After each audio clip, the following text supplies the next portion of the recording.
We're the Toronto condo buyers. I'm Carmelo.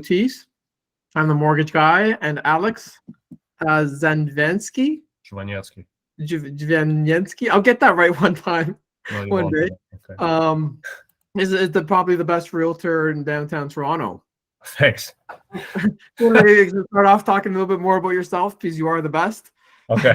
Thanks, Carmelo. So, yeah, I've been a real estate agent with Remax Condos Plus for some time now. So, condos is where I specialize, and a major reason why I specialize in condos is because before I got into condos, I spent over a decade in Toronto's condominium industry. I was a condominium industry insider. So, because of this, I have an intimate understanding and knowledge of the condominium landscape that a lot of my colleagues maybe don't. I have also, like, this is just like an ACMO pin. It's the Association of Condominium Managers of Ontario. So that's a 10-year pin. So I've been a member of that organization for 10 years. I've conducted over 65 different assessments in various condominiums throughout the Greater Toronto area. Probably have been inside of every condo at some point over the last decade, whether it's to meet with a property manager, to tour the building, to provide a quote on services. And I've also been a real estate investor since 2013. So I'm a really big believer in getting into the real estate market, because when you make that entry point into the market, then you start to build equity, and then you're also able to utilize that for other purposes as well. Like, I've leveraged real estate properties that I've purchased to buy more properties without actually even adding any new money. And if you want to have a conversation about how to do that, like I mentioned, I did share the Calendly link in the chat, but I'm going to just share it again because there were a few people that were a couple of minutes late getting in here. And then if you want to connect with me on Instagram, it's alexz.realtor. So I posted that again. And relationships over transactions, this is my business model, my business philosophy, statement, my pillar, whatever you want to call it. Whenever I face any decision in my business, I always ask myself the question, am I building a relationship here with the person, or am I, you're welcome, Seth, or am I, chasing a transaction? So it's all about relationships. I'm in this for the long haul. And that's, we're just looking to just continuously add value to people. This is why we decided to put on these webinars, and we actually have a series of webinars. The next webinar is going to be actually next Friday, and that webinar is going to be behind the scenes look at what's actually on the market, and you can see how, myself as a real estate agent analyzes various condo listings as well. I'm actually really excited about that one, because we're gonna get this. I get to see how you kind of find all these units and some of your favorite properties that you like that's on the market. Yeah, it's basically behind the scenes look. So I hope that I don't get in trouble with the Toronto Real Estate Board for doing that webinar, but it's okay. I think it will be okay. So Toronto, why condos, and why do we decide to focus on condos? Well, simply put, Toronto is one of the top condominium markets in the world, and more condos are being built, and you're going to see a transition from people owning freehold properties into condos. Eventually, a lot of houses will continue to be purchased by developers who will then redevelop that land and repurpose it into condos. It's also the lowest point of entry. So one of the key things about real estate is just entering is probably the challenging part for people. And it's not actually challenging. It's more, I think, a little bit of people psych themselves out, overdoing that. But it's, once you get in, you have a lot of options. And really in the GTA, it's really challenging to go. It's not challenging a lot, but it's tough to go from not owning any property to owning, like a 4-bedroom, 2-car garage detached house. Unless you have, people helping you with that significantly. It's a team effort. It's usually something where people graduate to that. They'll get a condo, then they will be looking to maybe get into a townhouse or a semi-detached, and then they kind of transition and leverage one property towards the other. There's a lot less maintenance in condos as well. It's, for the most part, you're only really responsible for what's inside of your unit, and you're maintaining the other things through your maintenance fees. In 2022, rents have gone up.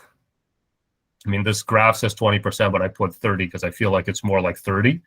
And this increase in rents was driven by the amount of people that are moving back into the GTA, and as well as newcomers coming into the GTA, because when the COVID pandemic started, a lot of people left the Greater Toronto area. These units became vacant. Landlords were very aggressively trying to find tenants, and to do that, they were lowering the rents. And what happens is now these people that got their unit when COVID started are not moving out. Those units are not coming back in the market. They're saying, I'm paying $1,700 for a 1-bedroom. I'd rather stay here than pay $2,800 for a 2-bedroom or $2,600 for a 1+ den. Rightfully so. And there's a lot of different options throughout the Greater Toronto area, but not every condominium is, built the same way. Every condo is different as far as the rules, the policies of the building, the amenities.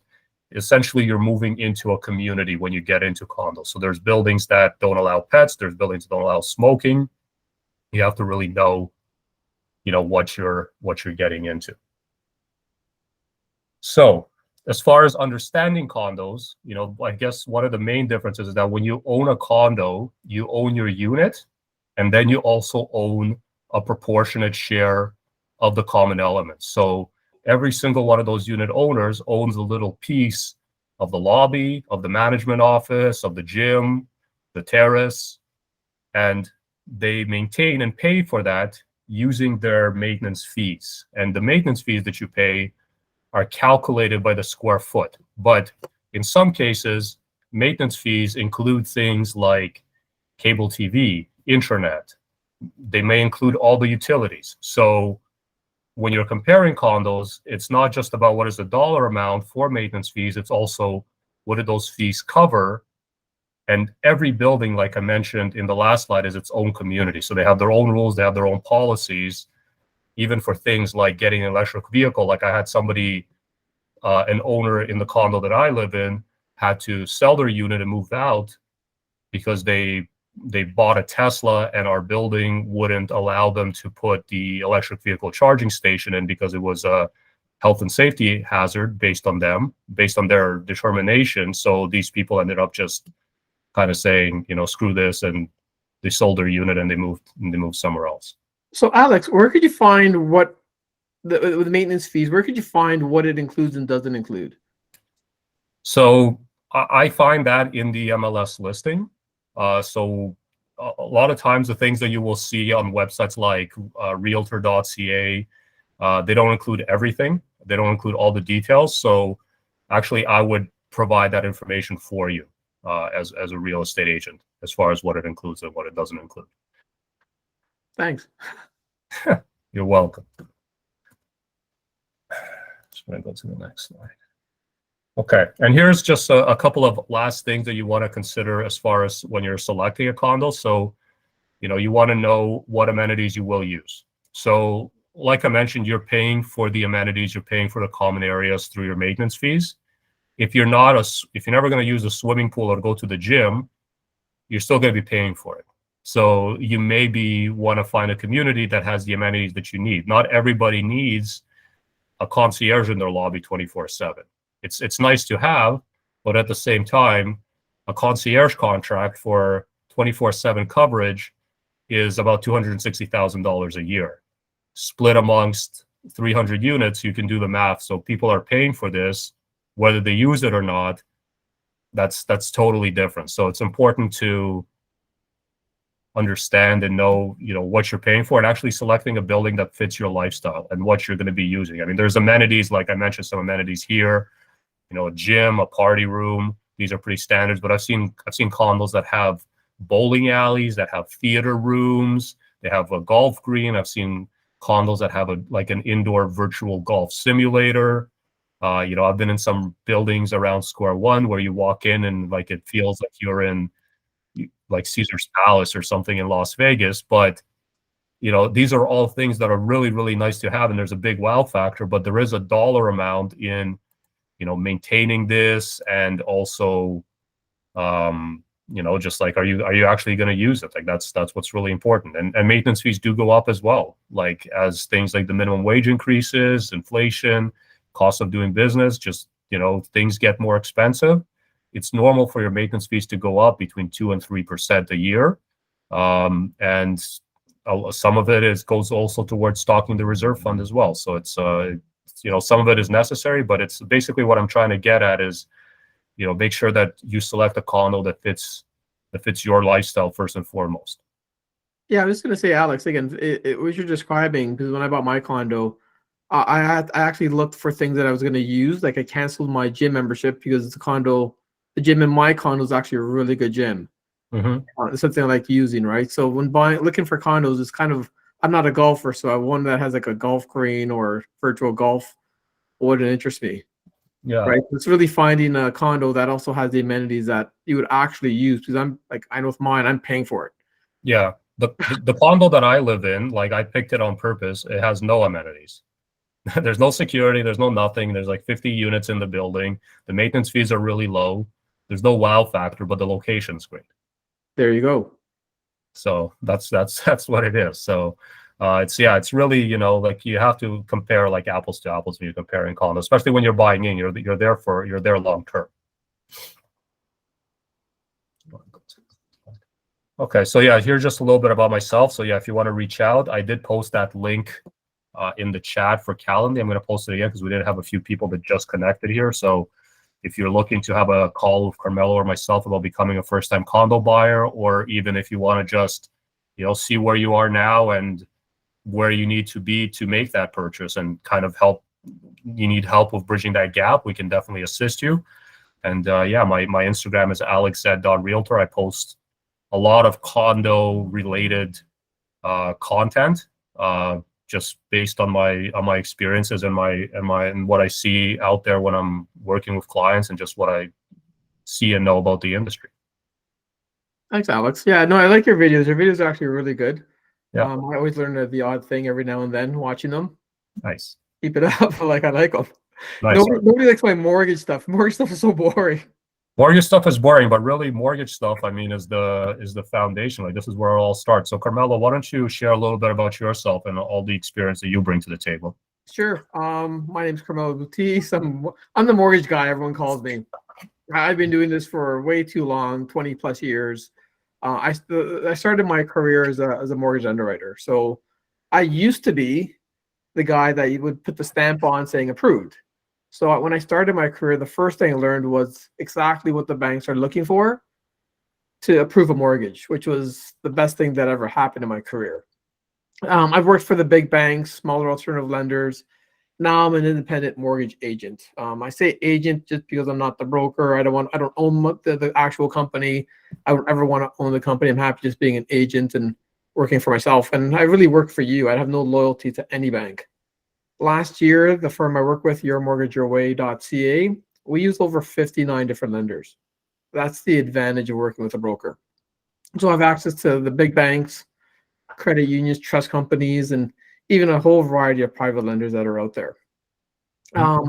Without doing mortgages, the real me, I like to think of myself as a part-time philanthropist. Last year, I raised $12,000 for Make-A-Wish Canada as I climbed up to Mount Everest Base Camp, which was like 17,000 and too many feet above ground.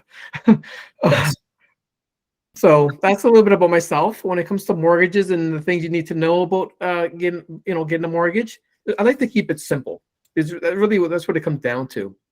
Now, what the banks look for to approve you to getting a mortgage is they want to know the property is marketable. Now, if you're buying in Toronto, you're going to be buying a marketable property. The key thing is you want to know that the property is kind of like move-in ready. If you find a condo that's where the bathroom's been torn out and under repair, well, the banks aren't really too excited in a do-it-yourself reno project. they want a complete project, right? The property to be at least living condition. If it's dated from the 70s or 80s, that's okay. The next thing the banks look for is, you're working. You got a stable job, you got an income and means of making the payments. The banks also want to know that you have a good payment history. So they look at your credit report. With your credit report, they don't necessarily look at the score. Everyone's really focused on the score, and I'll kind of go in more depth about this in a few minutes. But they look at your full history, how long you've had credit, how much credit you have, and how you use it. And the last thing when it comes to buying a property, everybody needs is you got to have money for down payment, and not just down payment. Everyone forgets about closing costs. Even as a first-time buyer, you got to pay a lawyer. Lawyers don't work for free. The banks want to know that you have extra money set aside, so when you move in, you can pay the first month's utility bills. Yeah, so you got to have money set aside for, down payment and closing costs. What about the size of the condo, Carmelo? Like, I know you mentioned about, being marketable and functioning, everything works. I guess you can live in there. What about, like, I see condos that are, I've seen condos that are like 300 square feet. Good question. Actually, somebody's making an offer today on a condo. It's a studio downtown on Wellesley. It's 343 square feet. Again, the good news is I do have a bank that's able to do it. So again, but if you're looking at that same 343 square feet in, say, Sudbury, well, it may not be as marketable, right? Because Sudbury is such a smaller city versus Toronto. Toronto is common to get these condos that small, but every bank, believe it or not, does not do condos that small. Yeah, I know. I remember we had that discussion before, and that's why I bring it up, because it's somebody bought today, and I'm getting financing for them, so it is available. Nice. What about like the financial condition of the condo? Like, a condominium corporation is required to make contributions to the reserve fund. They essentially run as a non-for-profit business. So let's talk about the marketability then. So when it comes to the marketability, as I mentioned earlier, the banks kind of want to see that the property is in good condition. The banks, again, when you look for condos, you want to look for condos with also good reserve funds. The reserve fund is just kind of like a piggy bank for that condo, and money that they're going to use to have set aside for future expenses. So you want to be looking at condos with a good reserve fund, because there are some condos in Toronto and the Greater Toronto area that don't have the best reserve fund. Some of them could be actually in deficit, where they've actually taken $1 million or $2 million loan for future expenses, and those are the ones that the banks really aren't too excited about. Yeah, I was just having a conversation with somebody just before this call. I called them, and they were kind of looking at some condos that I have been in the news as well. Like, you can Google this. There have been instances where they've not used their reserve fund properly. So yeah, well, it's important to find that condo that's well managed. Good property management. They have a history. Good, the property management is a respectable company. They have a history of running the condo properly, and also it takes things off your hand being a homeowner, right? The condo owner. In a house, you have to put money set aside to put a new roof in, new windows. When things break down in your house, same thing applies with the condo. The difference is the condo board does all that work for you. You could just, you leave in the morning. You don't have to worry about cutting the grass, getting snow off the driveway. Turn the car on, you move out, and when you come home, all the maintenance is done in the property for you, and turn the key and you start making dinner. Yeah.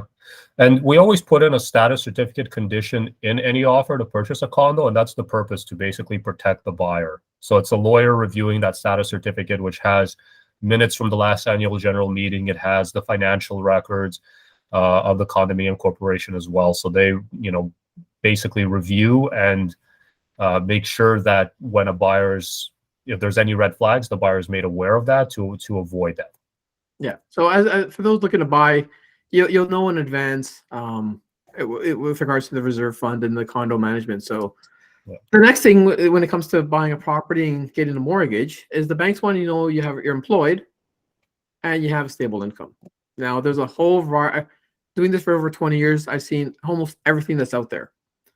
including the new gig economy that's beginning. So the banks kind of want to know whether they'll prove you if you're a full-time salary, a full-time hourly pay, if you got a permanent part-time job, whether that's your main job or if it's a secondary job. The banks are cool and they can use bonuses and commissions as long as there's a history of it. Also, there's a lot of people nowadays because of the pandemic have become now self-employed, whether you're a sole proprietor, you're just a one-man or one-woman, company, or you could be incorporated and, have staff, have restaurants or small business that have employees underneath you. The banks even consider, with regards to income for qualifying for the mortgage, child tax benefits, right? So a lot of people have, young children, and the children, as long as they're under the age of 13, and mainly because at the age of 18, that benefit ends, and everyone usually gets a 5-year mortgage. So the banks could also use that income as well to help you qualify for a little larger mortgage. Nice. Which is the key thing is the banks really are looking for stability and the income to, that then you have the money to make the mortgage payments. So let's say I have a full-time job, Carmelo, and then also like on the weekends, I don't know, doing DoorDash or driving Uber or something like this. Would they consider that? If so, something like DoorDash or Uber Eats or Uber drivers, as long as you have a 2-year history, yes. Okay. Okay. And So I guess they want to see that you're consistently doing this. It's not like a but that type of part-time job is one where you literally you're your own boss and you control your hours. So they want to see a little longer history because you could just do it for 3 months, 4 months, get the property, and then all of a sudden you stop on it, right? Makes sense. Those who've been doing it for 2 years are most likely going to continue doing it. Yeah, makes sense. Okay. What about credit? When they look at credit, again, everyone thinks about their credit score, and the credit score is obviously important. They like to see credit scores over 680. I have gotten people approved with credit scores under 680 because they really look at the full history. The one thing they want, the preferred requirements is having at least 2 credit cards with at least a minimum limit of 2,000 each. What they're looking for again is history. So how long have you had the credit card?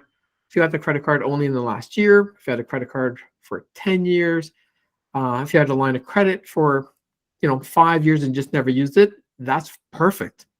They're looking more for history. So anyone who's got a credit card, I know a lot of people at times when you have a credit card and let's say you stop using, you want to get a new credit card. One thing you should never do is cancel the old one. Put it in the freezer. Yeah, best thing. The reason why is when you cancel an old credit card, the history for that account has a start date of maybe 5 years ago, and it would end today. Right. And the new credit card begins today, and there's really no history on it. So what I always recommend, if you have credit cards you're no longer going to use, or if you feel you have credit cards you use too often, put them in a Ziploc, get a Ziploc bag, put some water in there, and include some color dye so you can't actually see the numbers afterwards. Zip it up, put it in the freezer, and just keep the one credit card that you do use.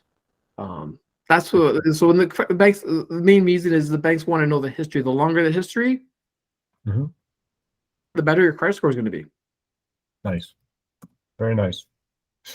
So down payment and closing costs. We started talking a little bit about this in my portion of the presentation, but why don't you tell us the facts from the mortgage side?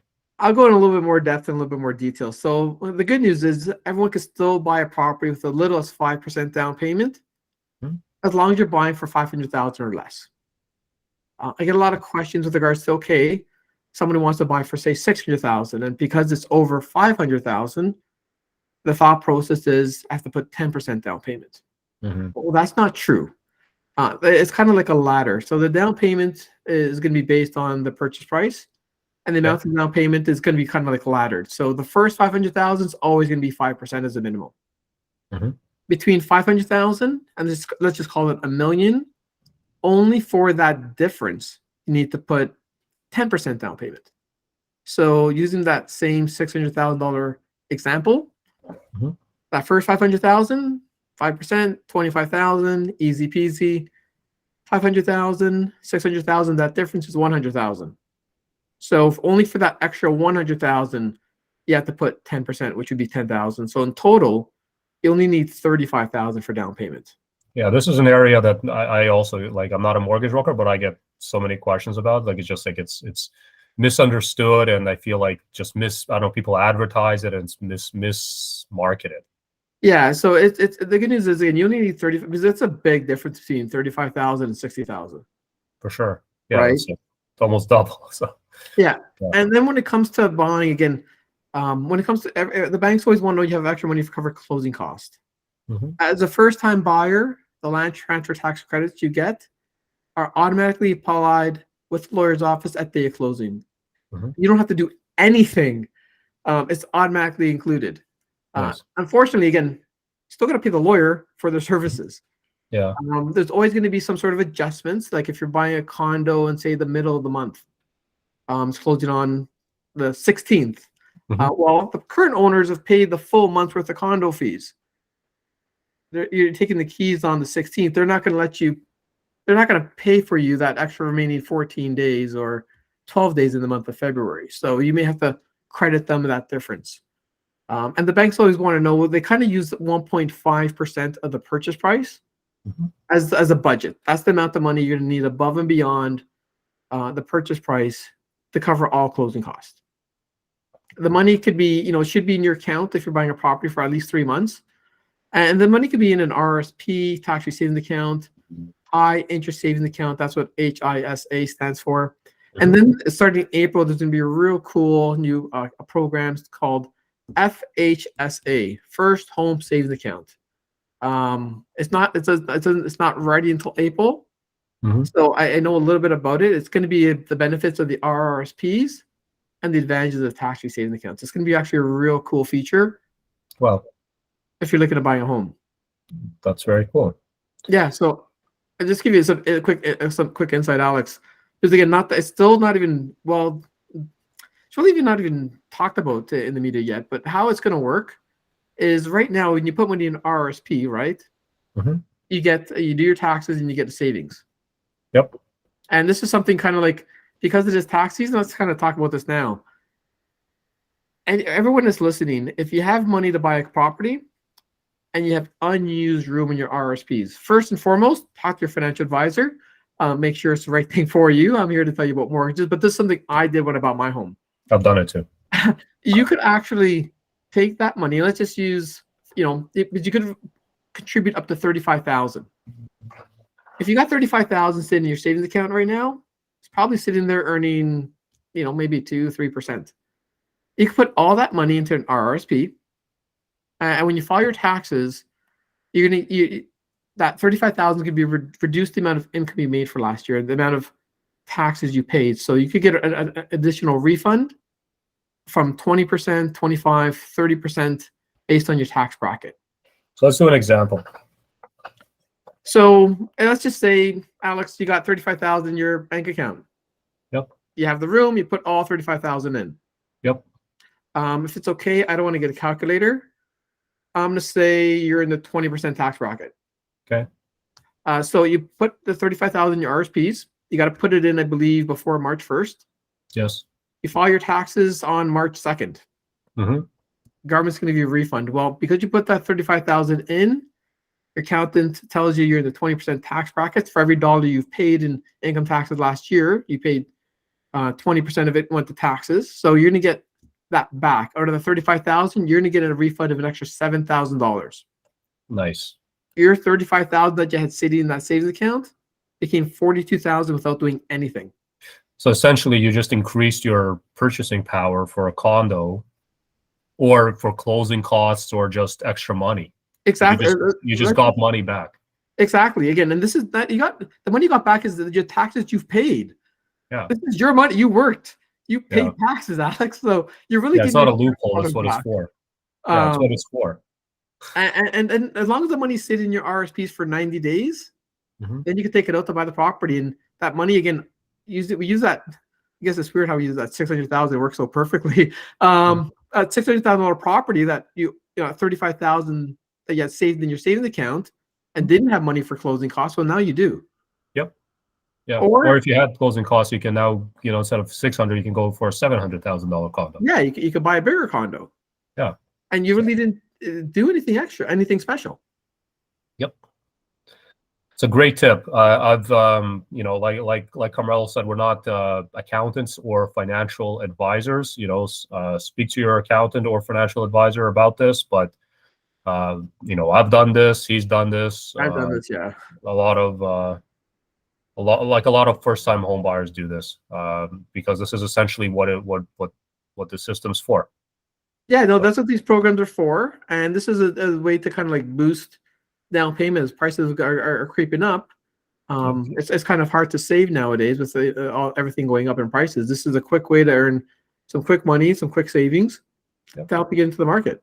Yeah. So if you're looking to get into condo ownership this summer or in the spring, now is the time to do it, because if you make this contribution after the March 1st cutoff, then you will only be able to use this towards your 2023 taxes. So it'll be, spring 2024 when you're going to get that back. So yeah, you have about, I don't know, just under 2 weeks here if you're looking to take advantage of this and get some of your money back from the government. So, yeah. And for those who want to follow me on Instagram, you can find me at Carmelo Mortgage. I just kind of posted that in the chat. I post a lot of boring. I don't post too much boring mortgage stuff. I do put charts with regards to where interest rates go, looking at bond yields and some boring economic stuff. But every now and then I kind of share some things about my real life, and I like to go hiking, and you'll see some cool things as well. Nice. So yeah, I mean, this is our presentation. But if anybody has any questions, feel free to share them in the chat. And again, we do have also, if you want to just connect and have a call one-on-one, we do have a Calendly link there that we posted in the group chat as well. But yeah, if you have any questions, please feel free to share them. Okay, so we do have a question from Sed. Wouldn't we have to pay tax on the $35K on the following year return for the RRSP redemption? No. If you took the money out to purchase real estate, there's no redemption on it. After you take the money out, you get a 1-year grace period. Then you have, I believe, 15 years to pay that back. Because I'm paying my back every year. I pay such a small, like a little more than $1,000. Yeah, you're basically just like replenishing your RRSPs anyways that you can use towards retirement. Well, yeah, when you take the money out of the RSPs, it's technically you're giving yourself a loan. That's why there's no income tax, there's no redemption on it. It's not new income. Thanks, Sed. Thank you for that question. Digital Builders Academy. Okay, they're saying makes sense. Thank you. Yeah, we try to be very straightforward with these. Yeah, we know this because again we've done this for ourselves, right? Yeah. Chat. Is it possible to cash flow positive on a condo in today's market? Maybe I can talk a little bit about this. Yeah, that's your question. That's me. Okay, cash flow positive in Toronto. I'm very sorry, chat, but that's not possible. If you're maybe looking at a triplex or larger, then there might be options there. Essentially, when people invest in Toronto condos, they're investing for appreciation. They're not investing for cash flow because cash flow just doesn't exist. But I do have some really exciting opportunities in Calgary that are cash flow positive. I've invested there myself. There's actually a project by Truman. If you follow me on Instagram, alexz.realtor, I actually have some stuff in my story from today. And yeah, there's, you can get a condo with rental guarantees, parking included, property management, tons of boosts for as little as $300,000 in Calgary right now. And that would be a cash flow positive investment. Now, the only challenge is that because it's not going to be a principal residence, you would need to, you couldn't do like 5% down. You would have to, unless you're planning to move to Calgary and live there yourself. I have a question to kind of add on top of that, Alex. Yeah. It's like, look at today's market, it's not cash flow positive. But with the rents going up as fast as they are, like how long does it really take? Because again, if rents going up at 20%, 30% per year.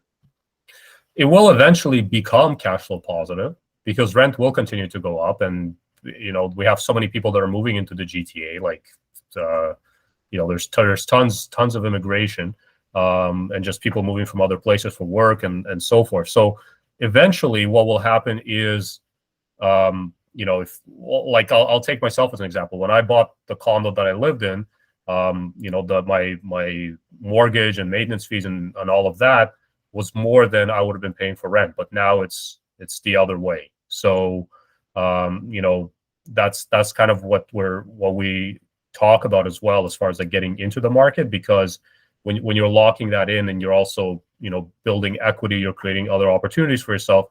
Eventually when you look back at this decision, you'll be really happy with it. And that's one of the things about real estate investing, whether it's for you living there yourself or just for investing in it.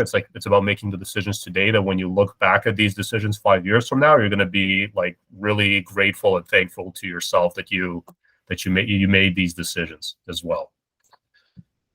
Does anybody else have any? And sorry, Shad, I hope that answered your question. If you could maybe just quickly post something in the chat if you're still here. Yeah, you're welcome, Shad. And if you want to talk more about that, either follow me on Instagram or you can also just book a call. Ameya has a question. Hi, Carmelo. How much loan are we eligible for in general from any bank? Approved for $1 million. Really as much as the amount that the bank's going to approve you for is it really going to be determined on how much money you make. I hear a lot of analogies with regards to like 3 times income, 4 times income, 5 times income. None of that's true. I have many examples. If I could remove 2 people's names and many examples of 2 people with the same income, all of a sudden, one's buying a condo, one's buying a freehold, one's in Toronto, one's going out in Gravenhurst. Income's the same. They get different they qualify for different mortgage amounts. Yeah, and Ameya, if you want to have a conversation offline about specific, like everybody has a little bit of a different situation. So I posted that Calendly link again if you want to jump on a call with Carmelo and talk about that. I'm sure he'll be more than we could have a 15-minute talk and I could kind of guide you with regards to how you're let me know a little bit about your finances. We'll take it offline. I could kind of guide you with regards to where we stand. Yeah. You're welcome, Ameya. Do we have any other questions? Anything condo or mortgage or first-time buyer related? Okay, I have a question from Alexei. What's your prediction on condo prices in the next 3 years, considering the policy where foreigners can't buy properties? Should I jump on this one? Let's both give our input on this. So the foreign buyer ban actually started in January, but this is for foreign individuals. There's tons of loopholes, like foreign businesses, people that are also international students can buy condos as well. So I feel like we have, first of all, if you're trying to catch the bottom of the market, or the floor price, you're never going to actually know where the floor price or the bottom is until the prices have already reversed and you're looking at it historically. As far as predicting it, nobody has a crystal ball, but I do see that there is, with the amount of people that are moving into the GTA, I feel like it is a healthy market because this is the entry point for most buyers. So there will still be a demand for it. I believe that, based on what I'm seeing as well, that we're not going to be going much lower than this. And especially now the spring market is going to be starting. And I know we're seeing a lot of mortgage pre-approvals as well, Carmelo. Yep. So, spring market usually starts around March. So there will be, more demand and buyers that are sitting on the sidelines. I think that they're getting a little bit more comfortable with the current rates. What are you seeing in your side, Carmelo? My predictions, I've been doing this for 20 years. Not 100% confident, 1,000% confident. In a few years, the prices will be higher than today. And the reason why I say that is I've taken every single real estate price chart and I've taken the first year being at the previous peak. So before 2008 crashes, let's say before 2017, 18, when they introduced all these stress tests and prices went to the moon and people were going crazy buying. and just even with the peak that we just passed, every peak 10 years later, the prices were significantly higher. So in the next 3 months, 6 months, really flip a coin. But if we're talking a few years, prices are always going to be higher than today's price. And I feel like the fact that, banks are willing to, lend on these properties with as little as 5% down, kind of speaks to the strength of Canadian real estate. Yeah, no, again, banks, having it's for everyone who's looking at starting a business, banks feel that starting a new business is a lot of risk. Banks don't feel real estate is there any risk because they're allowing you to buy with as little as say 5 or 6, 7% down payment based on that ladder and that purchase price. Yeah. So I think chat, we had another question. What is the minimum down payment? Oh, so let's do the first one. How much is the minimum down payment for condo as an investment property? 20% of the purchase price. CMHC, Genworth, Canada Guarantee, those insurance programs are mainly for buyers that are going to be owner occupied, not for investments. What if somebody is, buying a condo, they're intending to live there, and then, I don't know, something happens, they switch jobs, and all of a sudden they're, they're not going to live there anymore? Yeah, so good question. So again, if there's a lot of people I've helped with, they bought a property, condo, they put, 10% down payment or whatever they had, less than 20. They moved into it, and then all of a sudden, I had the shortest scenarios. I had someone like 3 months later, they had the parents got really ill and they had to move back with the parents. Mm-hmm. That's okay. Again, the intent was to be owner occupied. They actually moved into it. Then the life circumstance happened, right? Yep. So then afterwards, they had to move back with their parents, and that's okay, right? Yep. If you're buying with the intent to put 10% down, but it's going to be right away listed as an investment property, the mortgage insurers, they're not really doing the mortgage insurance for that. So if you're buying for investment purposes, you should be putting 20% down. Right. And the second question the chat has is about finding out if a condo is kept up with maintenance activities. So a condominium corporation under the Condo Act is required to do a reserve fund study every 2 years. So when they do the reserve fund study, they bring in engineers who walk that property, they examine the property, and then they provide a report to the corporation, and this is presented at the annual general meeting. And basically they map out future expenses. They see, okay, this is, the windows are deteriorating, we're going to need to replace them in the next 10 years, we have to increase this a little bit so that we can, we have to change the maintenance fees or the way that money is deposited towards that. So as far as that, you would be protected because that becomes part of the status certificate. And any offer, I will never, and I don't think any realtor would, but I can't speak for other realtors, but I would never ever do an offer for somebody on a condo that doesn't have a status certificate status certificate review condition in there. And if there's some issue in there, I mean, the buyer can basically say, it's not the right fit. They can cancel the transaction, get their deposit back, and we can continue shopping. So yeah, that's the ways. I mean, there's also some things that you may not be. Yeah, that's basically essentially the way. It's the engineers that would come in and do these inspections.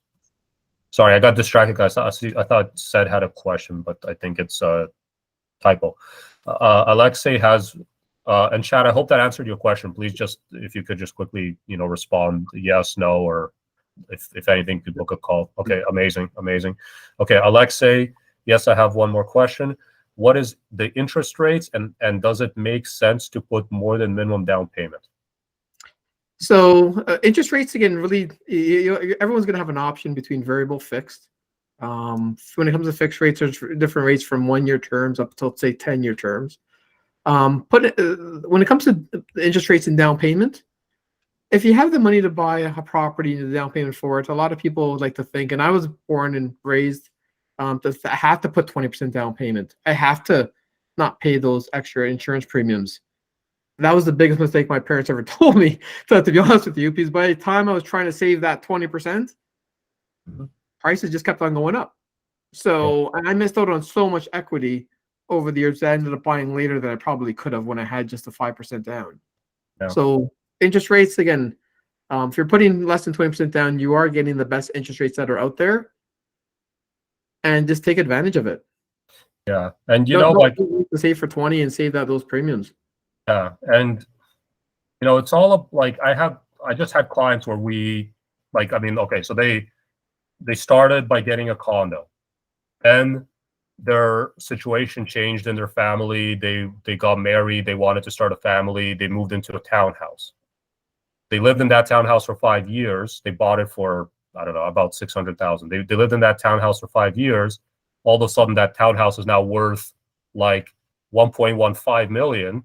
We sell it, we take it, and then we go from there. And then we got them, a fully detached 4-bedroom house. And like this is the transition. So I think it's like getting into the market is the best, and like putting more than you need to. I don't know if that's necessary, right, Carmelo? Yeah, you don't. If you have parents that are going to be gifting you the money, that's one thing to put 20% down payment. It's always good to save those insurance premiums.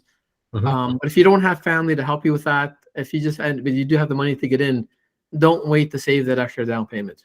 Yeah. Shad has a question. What is your outlook on fixed rates in 2023? Okay, first thing is Chad. Let's see. You got to follow me at my Instagram at Carmelo Mortgage. I posted the link. You put awesome. Because again, every Monday I post the bond yields for the last week, and I show a chart for the 5-year bond yields, because you kind of see the trend. In 2023, the outlook, honestly, variable rates going to be kind of flat. At most, the Bank of Canada could, the last meeting they had, they said they're gonna stop raising interest rates, but they left the door open for a possibility if there's gonna be more inflation pressures. So variable rate mortgages, very slim chance it may go up maybe another quarter, but we're pretty much near the end of the cycle. Fixed rate mortgages, believe it or not, change on a daily basis, and they change based on the Canadian bond yields. And that the next 12 months, it's going to be a yo-yo. 3 weeks ago, the 5-year bond yield went as low as 2.8%. Now it's spiked back up in 3 weeks to 3.4. I think close today at 3.41 or 3.42. It's gonna be a yo-yo. You can't really time it, but the one thing I can do is I can hold interest rates for you, assuming you're buying a property and you're closing within the next 4 months. Nice. So I could do rate holds, and the longest the bank could do a rate hold is 4 months, and I could protect you in that way. If rates go higher, you can get that interest rate. If rates go down, you actually get the lower rate, not the one you got that rate hold for. So if you get, sorry, I think you misspoke. So if you have a rate hold and rates go higher, you get that original rate hold rate. Yes. Yeah, exactly. And if they go down, then you get the better rate, but you will not get a higher rate. Exactly. And if that same bank that gave you that rate hold is not the lowest rate at that time, I just switch it to the next one.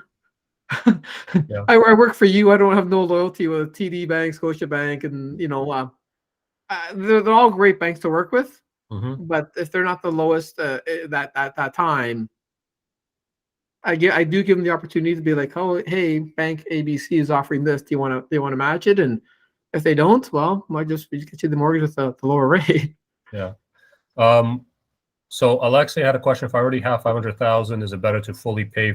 Is it better to just fully buy a condo cash, or invest in multiple properties? I mean, I'm of the belief that even when we're paying a 5% interest rate, I'd rather have a mortgage and have liquid money that I can use for other investments or purchasing multiple properties, as opposed to putting it into one property. But I mean, I guess you can always buy a property cash and then get a mortgage on it and pull money out, right, Carmelo? I think Alexei, maybe this is something we'd have a separate, three-way call. There's gonna be a lot. You have a lot of options. If you have that much money to buy a property, you'd be looking at 1, 2. Putting all the money, all your eggs in one basket may not be the best thing. And again, if you're looking at just one property, you don't want to carry a mortgage. There's nothing wrong with that either. So yeah, depends, I guess, on the circumstance outside of this as well, right? Yeah. It's hard to answer without knowing more context also about what is your investment goals too, or finance goals.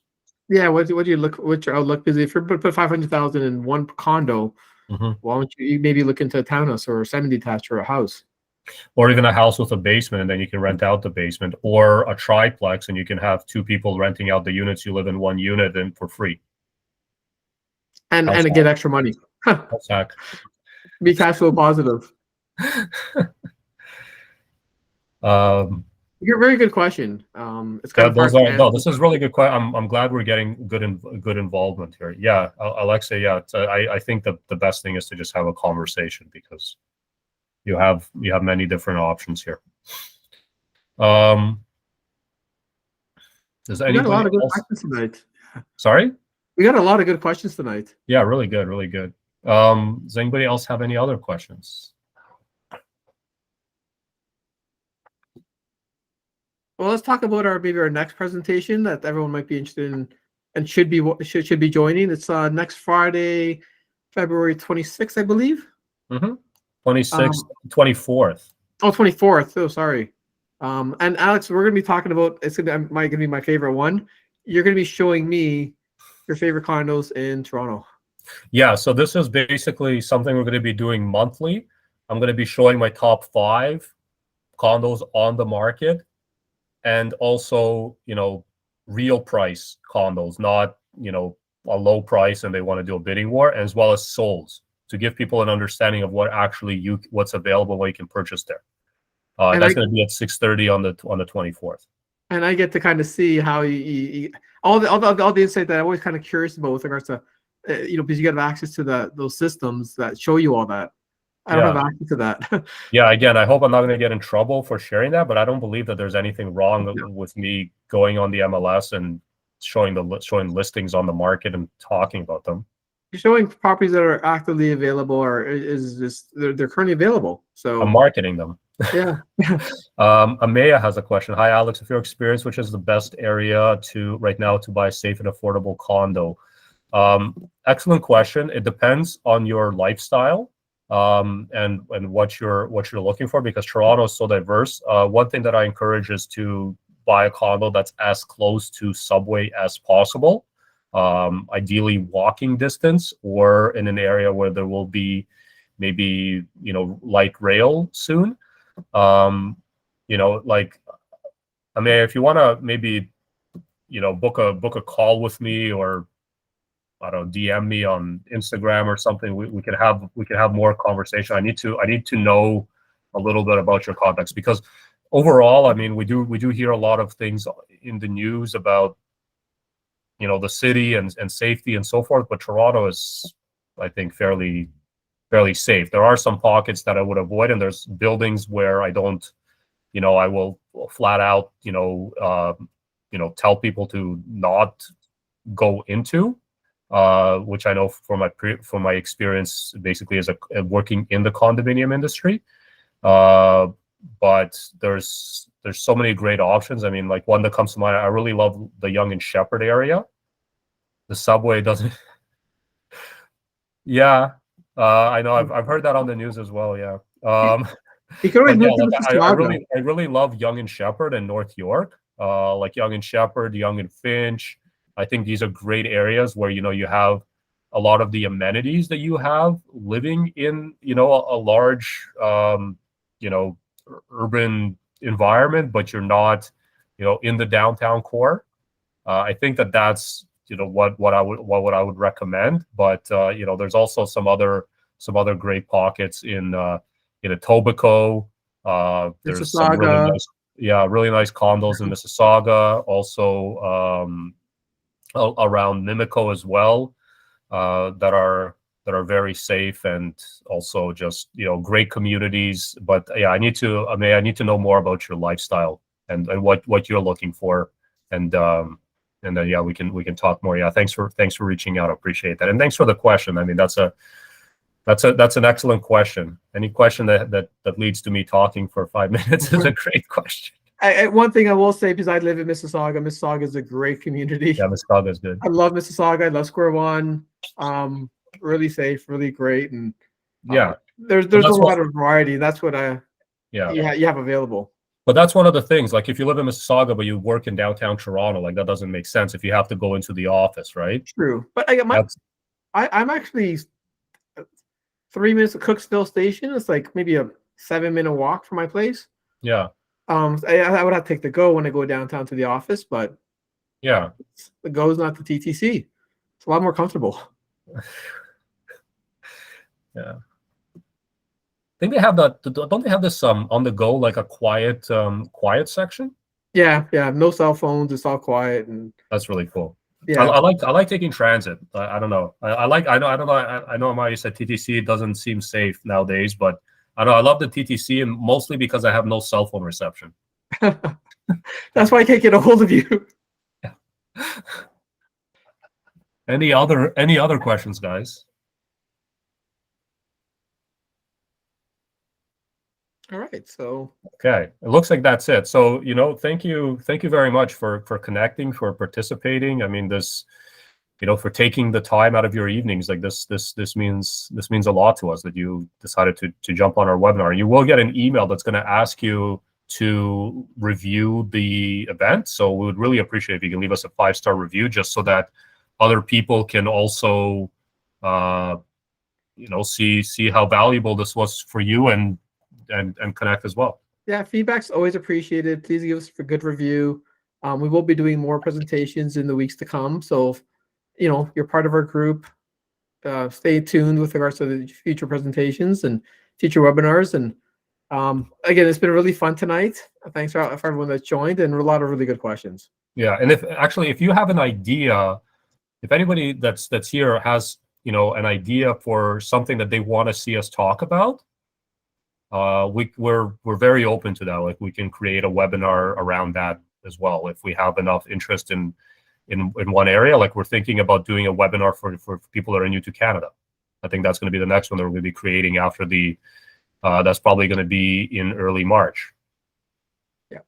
So yeah, just basically telling people that are new to Canada, what's required to become to buy a property, become a home buyer. So Yeah. we're pivoting and evolving, and we're trying to build a community here. So Feedback's always appreciated. Feedback's appreciated. We want to make sure that it's valuable, that you're getting value from the content.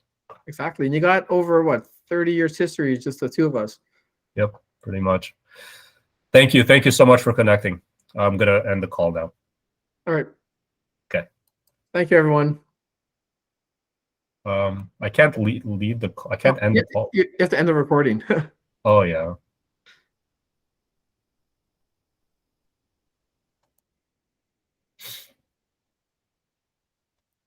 Still recording now.